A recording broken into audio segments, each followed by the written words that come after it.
আমার দেবরকে আমার চাচা শ্বশুর ছোট সময় দত্তক নিয়েছিলেন। এখন আমার দেবর আমার শ্বশুর শাশুড়ি অর্থাৎ তার জন্মদাতা বাবা মাকে কাকা কাকি ডাকেন, আর আমার চাচা শ্বশুরকে বাবা ডাকেন।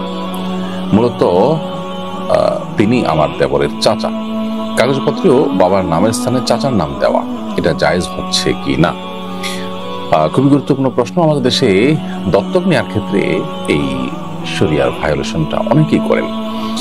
যিনি আপনাকে দত্তক নিয়েছেন তাকে আপনি সম্মান জানিয়ে বাবা বা বাবা সমতুল্য হিসেবে ডাকলেন, কিন্তু কাগজপত্রে এবং পরিচয় দেওয়ার ক্ষেত্রে আপনার জন্মদাতা বাবার সাথেই আপনাকে সম্বন্ধ করতে এবং তার পরিচয় আপনাকে পরিচিত হতে হবে। বাবা হিসাবে আপনার জন্মদাতা এবং গর্ভধারণকারিণী মায়ের পরিচয়টা দিতে হবে। এটা যদি আপনি না করেন তাহলে সেক্ষেত্রে এটি গুনাহের কারণ হবে।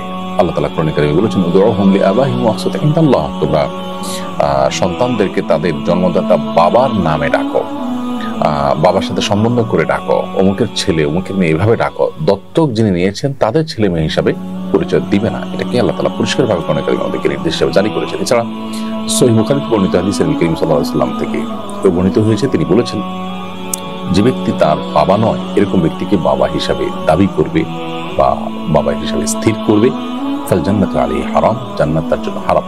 এজন্য আপনার দেবরের উচিত এই কর্মকাণ্ড পরিহার করা। চাচা শ্বশুর আপনার অর্থাৎ তার চাচা, তারা যেহেতু তাদেরকে লালন পালন করেছেন, তাকে লালন পালন করেছেন, সো চাচা বাবার মতো, সেই হিসাবে তাকে সম্মান জানিয়ে বাবা সম্বোধন করাতে দোষ নেই।